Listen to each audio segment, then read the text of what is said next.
আসসালামু আলাইকুম। আমি Sheikh Sadek Ali. IT village computer training সেন্টারে আমরা শিশুদের জন্য নিয়ে এসেছি প্রোগ্রামিং ফর কিডস, যেখানে শিশুদের জন্য থাকছে লেভেল 1, লেভেল 2 এবং লেভেল 3। এই কোর্সে আমরা শিশুদেরকে code.org ওয়েবসাইট থেকে কোর্স শেখাব, যেখানে আমাদেরকে ফার্স্টে code.org-তে লগ ইন করতে হবে।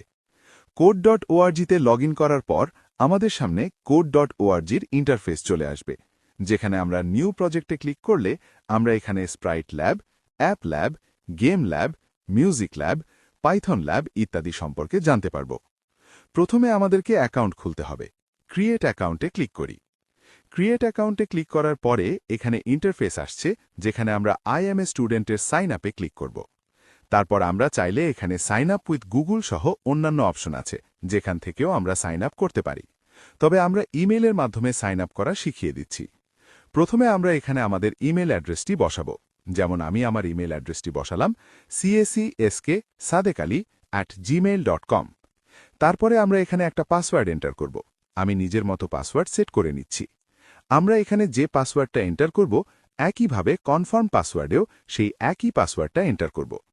পাসওয়ার্ড এন্টার করা হয়ে গেলে ক্রিয়েট মাই অ্যাকাউন্টে ক্লিক করব। আমাদের অ্যাকাউন্টটা ক্রিয়েট হয়ে গেছে।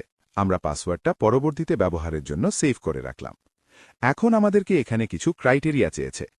আমরা যদি এখানে প্যারেন্টসের অ্যাকাউন্ট ইউজ করে থাকি, তাহলে আমরা চেকমার্কটা দিব। আমি এখানে চেকমার্কটা দিলাম না।